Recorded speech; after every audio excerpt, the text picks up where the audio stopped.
മാംഗല്യം. രചനാവതരണം നന്ദുവച്ചു കൃഷ്ണ. മുറിക്കുള്ളിൽ കണ്ണാടിക്ക് മുന്നിൽ തല തുവർത്തുമ്പോൾ അവന്റെ ചുണ്ടിൽ ആർക്കും മായ്ക്കാൻ കഴിയാത്തൊരു പുഞ്ചിരി അത്രയും തെളിമയോടെ വിരിഞ്ഞു നിന്നു. വേണ്ടെന്ന് വെച്ചിട്ടും പിന്നെയും പിന്നെയും പുഞ്ചിരിയോടെ കാണുന്ന തന്റെ ഈ മുഖം സത്യം പറഞ്ഞാൽ ഹരിക്ക് പോലും അത്ഭുതമായിരുന്നു. എത്ര കാലങ്ങൾക്ക് ശേഷമാണ് മനസ്സ് ഇത്രയും സന്തോഷത്തിൽ. അതിന് കാരണക്കാരിയായവളെ പറ്റി ഓർക്കുമ്പോൾ പെണ്ണൊരുത്തി തന്റെ മനസ്സിൽ ഇത്രയും സ്ഥാനം പിടിച്ചോ എന്നൊരു അത്ഭുതം തോന്നി അവന് തന്നെ. അല്ലെങ്കിൽ പിന്നെ ഇത്രയും കുറുമ്പൊളിപ്പിച്ചു വെച്ച സംസാരവും കാര്യമൊന്നും തന്റെ ഭാഗത്തു നിന്നും ഉണ്ടാകില്ലല്ലോ. മഴയിൽ നിന്ന് കയറു മുന്നേ പെണ്ണിനോട് പറഞ്ഞ വാക്കുകൾ ഓർക്കുമ്പോൾ ചെറിയൊരു ചമ്മൽ അവന് തോന്നിയെങ്കിലും അവളോടല്ലാതെ പിന്നെ ആരോട് പറയും എന്നൊരു ചിന്ത വന്നതും മുഖം പിന്നെയും വിടർന്നു. എന്നാലും ഹരി, ഇതൊരൽപ്പം കൂടുതലല്ലേ? കണ്ണാടിയിലെ പ്രതിബിംബം അവനെ നോക്കി കളിയാക്കും പോലെയാണ് ചോദിച്ചത്. ഏയ്, അത്രയ്ക്കൊന്നുമില്ല. സ്വന്തം പ്രതിബിംബത്തിൽ മിഴിനാട്ടാൻ കഴിയാതെ അവൻ ശ്രദ്ധ മാറ്റി. അങ്ങനെ പറഞ്ഞാൽ എങ്ങനെ ശരിയാവും? ഇത്രയും കുസൃമ്പും കുസൃതിയൊന്നും നിനക്ക് നിന്റെ പഴയകാല ജീവിതത്തിൽ ഉണ്ടായിരുന്നില്ലല്ലോ. അവനെ ഒന്ന് ചൊടിപ്പിക്കാൻ വേണ്ടി മാത്രം മനസാക്ഷി ചോദിച്ച ചോദ്യത്തിൽ ഹരി ഒന്ന് പതറി.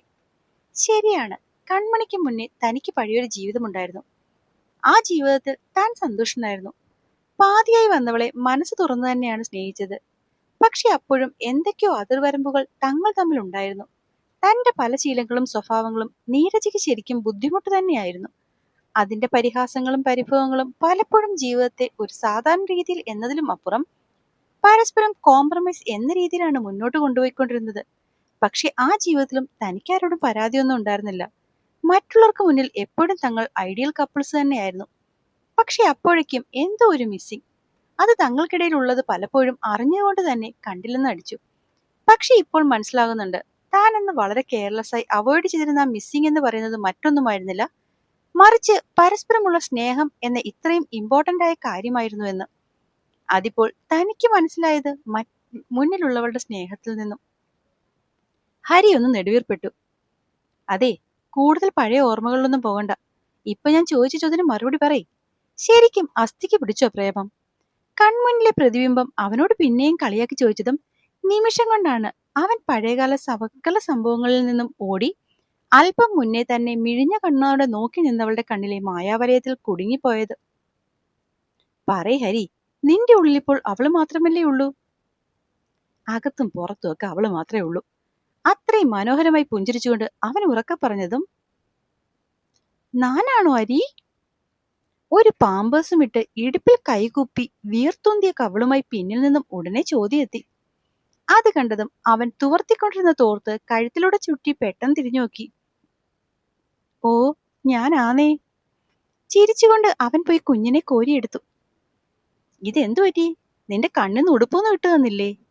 അവളുടെ കുഞ്ഞി കുമ്പയിൽ മൂക്കിട്ടുരസി അവൻ ചോദിച്ചതും പെണ്ണ് കക്കട്ടം കെട്ടി ചിരിച്ചെങ്കിലും അവന്റെ തലയിൽ വേദനിപ്പിച്ച് വലിച്ചുകൊണ്ട് മുഖം തന്റെ നേരെയാക്കി. അച്ഛനെ വേദനയാക്കല്ലേ പൂവേ. എന്തുപറ്റി? പൂവിന്റെ കണ്ണു പിണങ്ങിയോ? ചിരി നിർത്തിയ നിമിഷം പിന്നെയും കുത്തിക്കയറ്റി വെച്ച മുഖം പോലെ കണ്ടവൻ അല്പ സംശയത്തോടെ ചോദിച്ചു. പിണങ്ങി. എന്നോട് മിണ്ടൂലാന്ന് പറഞ്ഞു. ചുണ്ടൊക്കെ പിളർത്തിയാണ് സംസാരം. ആഹാ, അവൾ അങ്ങനെ പറഞ്ഞു എന്റെ മോളോട്? അവൻ പെണ്ണിനെ കട്ടിലേക്കിരുത്തി നിലത്ത് മുട്ടൂത്തിയിരുന്നുകൊണ്ട് ചോദിച്ചു. ആ അരി, എന്നോട് അങ്ങനെ പറഞ്ഞു കണ്ണു. അവളുടെ മുഖത്തെ പാവങ്ങൾ പഠിക്കുകയാണ് ഹരി. മണിക്കുട്ടി വലിയ ദേഷ്യത്തിലൊന്നുമല്ല പറഞ്ഞതെന്ന് തോന്നുന്നു. അതാകും യക്ഷിയൻ ഇതുവരെ വരാതിരുന്നത്. അല്ല, ഇതിപ്പോ ഇങ്ങനെ പറയാൻ എന്തു പറ്റി? മോളും മോളുടെ കണ്ണും തമ്മിൽ പിണങ്ങിയോ? കാര്യം ഏതാണ്ട് ഊഹമുണ്ടായിരുന്നെങ്കിലും അതിനുശേഷം പുതിയ എന്തെങ്കിലും പ്രശ്നമുണ്ടായോ എന്നുള്ള ചിന്തയാണ് അവനെ ചോദിപ്പിച്ചത്. ആ, പിണങ്ങി. എന്നോട് മാത്രല്ല, അരിയോടും കട്ടിയായി. ഏ, എന്നോടോ? എന്തിന്? അവൾ പിണങ്ങിയെന്ന് കേട്ടതും അറിയാതെ ഹരി ചോദിച്ചു. അതോ, അത് നമ്മള് ട്രെയിനിൽ കലിച്ചില്ലേ, അതോണ്ട്. വളരെ സങ്കടത്തോടെയാണ് പറച്ചിൽ. മഴയത്ത് നമ്മളിത്തിരി കളിച്ചതിനാണോ നിന്റെ അമ്മ പിണങ്ങിയത്? പുരികം പൊക്കിയും താഴ്ത്തിയും അവൻ കുഞ്ഞിപ്പെണ്ണെ നോക്കി. ആ അരി, ഇത്തിരി സ്മോൾ റെയിനിൽ കളിച്ചതിന് കണ്ണു ബക്ക് പായുന്നു. പാപം, നാനും അരി. ചുണ്ടൊക്കെ പിളർത്തി കുഞ്ഞിപ്പെണ്ണ് അത്രയും സങ്കടം കാണിച്ചുകൊണ്ട് പറയുന്ന കേട്ടപ്പോൾ ശരിക്കും പറഞ്ഞാൽ ഹരിക്ക് പൊട്ടിച്ചിരിക്കാനാണ് തോന്നിയത്. അത്രയും ക്യൂട്ടായിരുന്നു കുഞ്ഞിപ്പെണ്ണിന്റെ ആ നേരത്തെ മുഖഭാവങ്ങൾ അത്രയും. പക്ഷെ ഇപ്പോ അറിയാതെ എങ്ങനെ ചിരിച്ചു പോയാൽ അമ്മയുടെ ബാക്കിയായ മോള് എങ്ങനെ തന്നെ ഉപദ്രവിച്ചു മാറി എന്നറിയാത്തത് കൊണ്ട് അവൻ കഷ്ടപ്പെട്ട് ചിരിയടക്കി. പോട്ടെ, ഹരി മോളുടെ കണ്ണിനോട് ചോദിക്കാം, എന്തിനാ എന്റെ പാവം മോളോട് പിണങ്ങിയെന്ന്. മേന്താ അരി, നാ ഉപ്പിട്ട് തരാൻ പറഞ്ഞപ്പോ നിന്റെ അരിയുടെ അടുത്ത് പോയി പറയാനാ പറഞ്ഞ്. അതുകൊണ്ട് യക്ഷിയുടെ അടുത്ത് അരിയും പോണ്ട. ആരടി കുരുപ്പേ നിന്റെ യക്ഷി? തൊട്ടടുത്ത നിമിഷമായിരുന്നു പിന്നിൽ നിന്നും അട്ടഹസിക്കും പോലെയുള്ളൊരു ചോദ്യം കേട്ടത്. അപ്പനും മോളും ചാടിക്കൊണ്ടെഴുന്നേറ്റു. നോക്കുമ്പോൾ പിന്നിൽ കുഞ്ഞിന്റെ ഒരു ഉടുപ്പുമായി കൺമണി. മുഖം കണ്ടാൽ തന്നെ അറിയാം ഇപ്പൊ പറഞ്ഞത് മുഴുവനും കേട്ടിട്ടുള്ള നിൽപ്പാണെന്ന്. പൊന്നേ, വിളിച്ചുകൊണ്ട് അകത്തേക്ക് അവൾ വന്നതുമല്ല, കുഞ്ഞിപ്പെണ്ണ് കട്ടിൽ നിന്നും ചാടി ഇറങ്ങിക്കൊണ്ട് അവളെ നോക്കി നല്ലോണം പുഞ്ചിരിച്ചു. നാ അല്ല കണ്ണു, അരിയാ. അരിയ കണ്ണുവിനെ യശിന്ന് ബീച്ചേ. നാ മേന്താന്ന് പഞ്ഞിയാ, പക്ഷെ അരി കേത്തില്ല. പൂ പാവ കണ്ണു, ഒക്കെ ഈ അരിയാ. ആ കുഞ്ഞു ശരീരത്തിലെ മനസാക്ഷിയെ പുറത്തേക്കിറക്കി വിട്ടുകൊണ്ട് ആ കുട്ടിക്കുരുപ്പ് നിന്ന നിൽപ്പിൽ കളമാറ്റി ചവിട്ടി. അത് നല്ല ഭംഗിയായി ഹരിയെ അങ്ങ് തേച്ചുകൊണ്ട്. പാവം പിടിച്ചുള്ള ആ നിൽപ്പ് കണ്ടാൽ ഭഗവാൻ പോലും അവൾ പറയുന്നത് വിശ്വസിച്ചു പോകും. അപ്പൊ പിന്നെ മുന്നിൽ ഭദ്രകാളി പൂണ്ട് നിൽക്കുന്നവളുടെ കാര്യം പറയണോ? നന്ദേണ്ണാണോ കുഞ്ഞിനെ കൊണ്ട് എന്നെ യക്ഷിന്ന് വിളിപ്പിച്ചത്? ദേഷ്യത്തോടെ പെണ്ണത് ചോദിക്കേണ്ട താമസം. ആ ചെറിയ സാധനം ആകെ കൊളവാക്കി അവിടെ നിന്ന് ഓടിപ്പോയിരുന്നു. മുന്നിൽ നിൽക്കുന്നവളെ കണ്ടവൻ നന്നായി പതറി. കാരണം ആ ജാതി ഒരു കുരുക്കിലാണല്ലോ ആ കുഞ്ഞു പെണ്ണ് തന്നെ പെടിച്ചിട്ട് പോയിരിക്കുന്നത്. അതുകൊണ്ട് തന്നെ അവൻ അവളെ നോക്കിയൊന്ന് വെളുക്കെ ചിരിച്ചു. പക്ഷെ മുന്നിൽ നിൽക്കുന്നവർക്ക് അത് കണ്ടിട്ടും യാതൊരു അയവുമില്ല.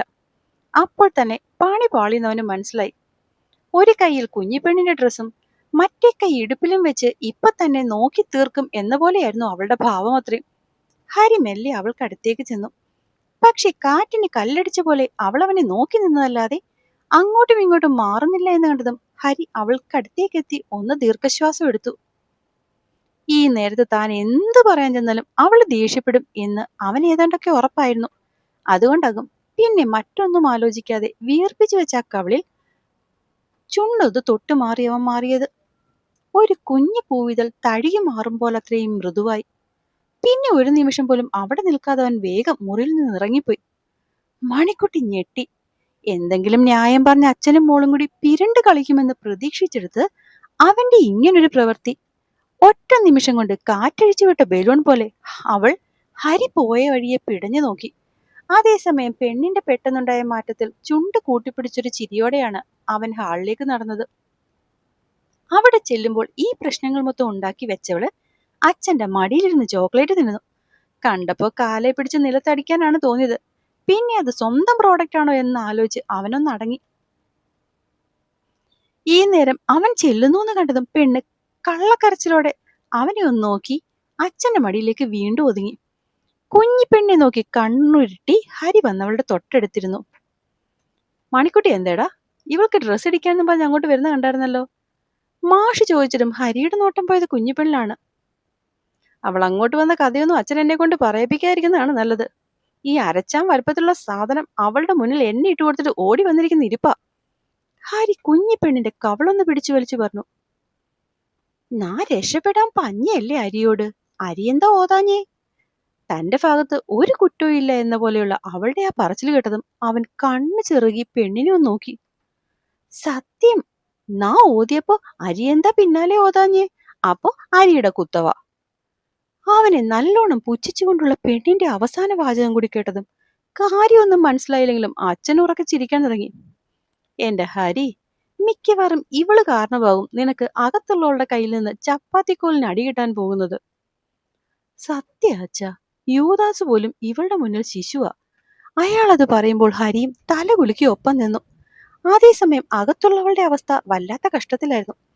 കാര്യം ചേർത്ത് പിടിച്ചിട്ടുണ്ടെങ്കിലും അത്രയും വാത്സല്യം തോന്നുന്ന പോലെ നെറിയിൽ ചുംബിച്ചുണ്ടായിരുന്നെങ്കിലും ഇങ്ങനെ ഈ ഭാവത്തിൽ ഇത്രയും പ്രണയം വെച്ച് ഇങ്ങനെയൊന്ന് ഹരിയുടെ ഭാഗത്തു നിന്ന് ആദ്യമായാണ്. അതിന്റെ എല്ലാ പകപ്പും അവളിൽ ഉണ്ടായിരുന്നു. ശരീരമാകെ വല്ലാതെ വിറയ്ക്കുന്ന പോലെ, മനസ്സൊക്കെ ഇങ്ങനെ പാറിപ്പറന്ന് പട്ടം പോലെ ചുറ്റി നടക്കുകയാണെന്ന് തോന്നി അവക്ക്. ശരീരത്തിനൊന്നും അത്രയും പോലും ഭാരമില്ല. ഇതുവരെ താൻ അറിയാത്ത എന്തൊക്കെയോ ഫീലിങ്സ്. അവളുടെ മുഖം കുങ്കുമത്തിലും അധികം ചുവന്നു. ആ നേരമാണ് മാഷിന്റെ വിളി അവൾക്കായി എത്തുന്നത്. മറുപടി പറയാൻ വിളി അവളുടെ തൊണ്ടയിൽ കുരുങ്ങിക്കിടന്നു. അവൾക്കെന്തോ പുറത്തേക്ക് ഇറങ്ങാൻ പറ്റാത്ത വിധം വല്ലാത്തൊരു ചമ്മല് തോന്നുന്നുണ്ടായിരുന്നു. മണിക്കുട്ടി, മോളെ, കുഞ്ഞിന്റെ പനിയുടെ സിറപ്പിങ് എടുത്തോണ്ട് വന്നേ. ഒരിക്കൽ കൂടി മാഷ് വിളിച്ചു പറഞ്ഞതും കുഞ്ഞിന്റെ വയ്യാഴിക അറിഞ്ഞവൾ വേഗം പുറത്തേക്കിറങ്ങി. എന്താച്ചാ, എന്താ പറ്റിയേ? അച്ഛന്റെ കയ്യിൽ മയങ്ങിക്കിടക്കുന്നവൾ കണ്ട് അവൾ വെപ്രാളപ്പെട്ട് എടുത്തുകൊണ്ട് ചോദിച്ചു. ഒന്നുമില്ല, നീ ഇങ്ങനെ ടെൻഷൻ ആവണ്ട. മോൾക്ക് ചെറിയൊരു മേലുകാച്ചിലുണ്ടെന്ന് തോന്നും. അതുകൊണ്ട് കൈയോടെ മരുന്നും കൊടുത്തേരെ. പുതുമഴയല്ലേ കൊണ്ടത്. അത് പറയുമ്പോൾ മാഷ് പല്ല് കടിച്ചു പിടിച്ച് മുന്നിരിക്കുന്നവനെ നോക്കുന്നുണ്ടായിരുന്നു. ഒപ്പം അവളുടെയും കൂടി ദേഷ്യം പിടിച്ച നോട്ടം തന്നിലേക്കാവൂന്നറിഞ്ഞവൻ മുഖം ഉയർത്തി ആ ഭാഗത്തേക്ക് നോക്കാനേ പോയില്ല. ഓടിപ്പോയി മരുന്നെടുത്ത് തിരിച്ചു വന്നവള് കുഞ്ഞിന്റെ നെറുകയിലൊന്ന് തൊട്ടു നോക്കി. അച്ഛൻ പറഞ്ഞ നേരാണ്, ചെറിയൊരു ചൂട് തുടങ്ങിയിട്ടുണ്ട്. അവള് വേഗം അച്ഛന്റെ കയ്യിൽ വെച്ച് തന്നെ കുഞ്ഞിന് സിറപ്പ് കൊടുത്തു. അത് മധുരമുള്ളതായതുകൊണ്ട് തന്നെ ഏതുറക്കത്തിൽ കൊടുത്താലും കുഞ്ഞിപ്പെണ്ണത് കഴിച്ചോളും. അച്ഛൻ മോളേക്ക് തന്നെ, ഞാൻ എടുത്തോളാം. അവളുടെ അവലാതി കണ്ടതും മാഷ് കുഞ്ഞിനെ മണിക്കുഴിയുടെ കയ്യിലേക്ക് കൊടുത്തു. അപ്പോഴേ ഞാൻ പറഞ്ഞതോ ഓരോരോ വേണ്ടാത്ത പണികൾ വേണ്ടെന്ന്. അതെങ്ങനെ അപ്പനനുസരണം ഉണ്ടായിട്ട് വേണ്ടേ മൂക്കുണ്ടാവാൻ. കുഞ്ഞിപ്പെണ്ണിന്റെ ശരീരത്തിൽ ചൂട് വലുതാവുന്ന കണ്ടതും മാഷ് ദേഷ്യത്തിൽ ഹരിയെ നോക്കി. എന്റെ പൊന്നച്ച, ഇങ്ങനെ പേടിക്കാനൊന്നുമില്ല. മരുന്ന് കൊടുത്തില്ലേ, ഇപ്പൊ ഇതങ്ങ് മാറിക്കോളും. മാഷിന്റെ വെപ്രാളം വല്ലാതെ കൂടുന്നു കണ്ടതും ഹരി അദ്ദേഹത്തെ സമാധാനിപ്പിച്ചുകൊണ്ട് പറയുന്നതിനൊപ്പം തന്നെ മണിക്കുടെ കയ്യിൽ നിന്നും മോളെ വാങ്ങാൻ നോക്കി. വേണ്ട. നല്ലോണം ദേഷ്യത്തിൽ അവനെ നോക്കി പറഞ്ഞുകൊണ്ട് മണിക്കുട്ടി മോളുമായി അവളുടെ മുറിയിലേക്ക് വെട്ടിത്തിരിഞ്ഞുപോയി. ഇന്നാരെയാണോ കണി കണ്ടത്? ഒന്ന് തീരുന്നതിന് മുന്നേ അടുത്തത് വന്നോണ്ടിരിക്കുക. കയ്യിലിരിപ്പിന്റെ ആണടാ. അപ്പോഴാണ് പറഞ്ഞുപോയ ആത്മകഥം ഇത്തിരി ഉച്ചത്തിലാണെന്ന് അവന് മനസ്സിലാവുന്നത്. അവൻ മാഷിനെ നോക്കിയതും അദ്ദേഹത്തിന്റെ ഭാഗത്തുനിന്നും ദഹിപ്പിച്ചൊരു നോട്ടം കിട്ടി. നിന്റെ അനുസരണക്കേട് കാരണം കുഞ്ഞിനെങ്ങാണം പനി പിടിക്കണം ഹരി. ബാക്കി അപ്പ തരാം. അത്യാവശ്യം വേദനയിൽ അവന്റെ തോളിലൊന്നും തല്ലി മാഷ് അകത്തേക്ക് പോയതും ഇനി അവളെ എന്ത് പറഞ്ഞ് സമാധാനിപ്പിക്കുന്ന നാരായണ എന്നൊരു നെടുവീർപ്പോടെ അവൻ മണിക്കുട്ടിയുടെ മുറിയിലേക്ക് ചെല്ലുമ്പോൾ കാണുന്നത് കുഞ്ഞിനെ തോളത്തിട്ടുകൊണ്ട് അങ്ങോട്ടും ഇങ്ങോട്ടും നടക്കുന്നവളെയാണ്. ഒന്നാമത് പെണ്ണിന് വയ്യ. പകല് കഴിച്ച ഗുളികയുടെ ആകം അവളുടെ കണ്ണിൽ വല്ലാത്തൊരു മയക്കം കാണുന്നുണ്ട്. അതിന്റെ കൂടെ മോളെയും എടുത്തുള്ള ഈ നടപ്പവൾക്ക് വല്ലാതെ ബുദ്ധിമുട്ടുണ്ടാക്കുമെന്ന് തോന്നി അവൻ അടുത്തേക്ക് ചെന്നു. ഇങ്ങി തന്നേര കണ്ണേ, ഞാൻ നോക്കിക്കോളാം. അവളുടെ തോളിൽ നിന്ന് കുഞ്ഞിനെ എടുക്കാൻ തുടങ്ങി അവൻ പറഞ്ഞതും പെണ്ണ് തോളൊരൊറ്റ വെട്ടിക്കലായിരുന്നു. നന്ദേട്ടൻ തൊടണ്ട. ഓരോരോ അഹങ്കാരം കാണിച്ച് എന്റെ കുഞ്ഞിനെ പനിയാക്കിയിട്ട്. ദേഷ്യത്തിൽ പറയാനാണ് ആൾ ഉദ്ദേശിച്ചതെങ്കിലും അവസാനമായപ്പോഴേക്കും തൊണ്ടയിടറി. ശേ, എന്താ പെണ്ണെ, കുഞ്ഞിനൊരു ഇത്തിരി മേലുകാച്ചിൽ കാണുന്നതിനാണോ ഈ കരച്ചിൽ? അവക്കൊന്നുമില്ല, മരുന്ന് കൊടുത്തില്ലേ, ഈ ചൂടിപ്പം മാറിക്കോളും. അതിന് ചുമ്മാ മോങ്ങി നശിപ്പിച്ച് എന്തോ നാടി. അവളുടെ കണ്ണിൽ നിന്നും അടർന്നു വീഴാൻ തുടങ്ങിയ കണ്ണുനീർത്തുള്ളിയെ ചൂണ്ടുവിരലാൽ തട്ടിക്കളഞ്ഞവൻ കുഞ്ഞിനെ ഇത്തിരി ബലത്തിൽ തന്നെ തന്റെ കയ്യിലേക്കെടുത്തു. പിന്നെ ഒരിക്കൽ കൂടി അവളുടെ കവിളിൽ തട്ടി കുഞ്ഞുമായി നടക്കാൻ പോയതും പെണ്ണവന്റെ കൈത്തണ്ടയിൽ പിടിച്ചു നിർത്തി. അപ്പോ അടുത്ത ഭാഗവുമായിട്ട് നമുക്ക് നാളെ കാണാവേ. ഇന്നിവിടെ ഭയങ്കര മഴയായിരുന്നു. മഴയെന്ന് പറഞ്ഞാലും പോരാ, ഇടി വെട്ടി മഴ. അതിൻ്റെ ഒപ്പം തന്നെ കരണ്ടും പണിയും നോക്കിപ്പോയി. അതുകൊണ്ടാട്ടോ ഇത്രയും ലേറ്റായത്. ശരിക്കും പറഞ്ഞാൽ ഇന്ന് ഇടാൻ പറ്റുമെന്ന് ഞാൻ സത്യത്തിൽ കരുതിയില്ല. ഇപ്പം എല്ലാം ഒന്ന് ഒതുങ്ങി ഒരല്പസമയം കിട്ടിയപ്പം ഓടിക്കൊണ്ട് വന്ന് ഇടുന്നതാണേ. അപ്പോൾ എൻ്റെ കൂട്ടുകാർക്ക് ഈ കഥ ഇഷ്ടമായിട്ടുണ്ടെങ്കിൽ ഒന്ന് സബ്സ്ക്രൈബ് ചെയ്തുകൂടി സപ്പോർട്ട് ചെയ്യണേ. നന്ദി.